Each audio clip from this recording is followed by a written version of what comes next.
What avoidants should be most thankful for is the anxious type.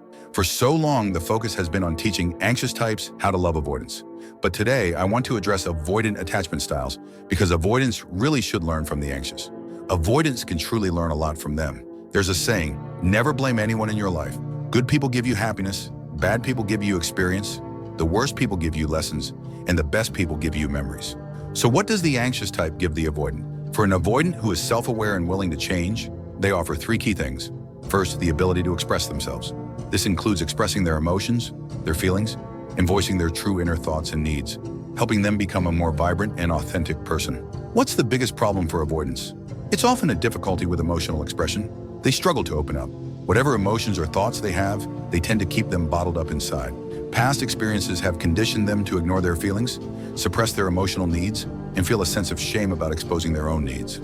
They might appear mature, stable, independent, and capable, but these behaviors are merely a protective shell. They don't dare expose their true selves to the outside world for fear of getting hurt. The appearance of the anxious type shows them another way of living, bold, unrestrained, and fearless. To act as one truly thinks and feels, unlike their own tendency towards indecisiveness, awkwardness, and timidity. The anxious type helps avoidants learn to let down the defense mechanisms that separate them from the world, becoming more aligned in thought and action. They stop ignoring and suppressing their feelings and thoughts, and learn to express them. Compared to their previous indifference and numbness, they become more alive and vibrant. Second, learning to love. Someone who hasn't been loved well doesn't know how to love themselves, nor how to love others. Even in intimate relationships, they prioritize their own security, keeping an emotional distance from their partner. They don't offer sweet talk or words of affirmation, nor do they proactively express their concerns or think of relying on their partner to solve their problems. They also tend not to want to get too involved in their partner's world. In their minds, they draw clear boundaries between themselves and their partner.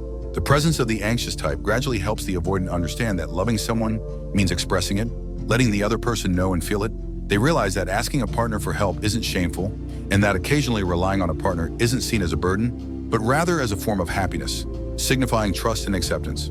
The anxious type helps the avoidant understand that loving someone is a beautiful thing and doesn't necessarily have to mean getting hurt. Third, problem solving. Fearing conflict, avoiding confrontation, and hiding when problems arise. These are the instincts of an avoidant. But avoidance is never the fundamental solution to problems. In intimate relationships, when faced with disagreements to avoid conflict, avoidants often choose to compromise, sacrificing their own needs and silently suffering internal turmoil or emotional drain.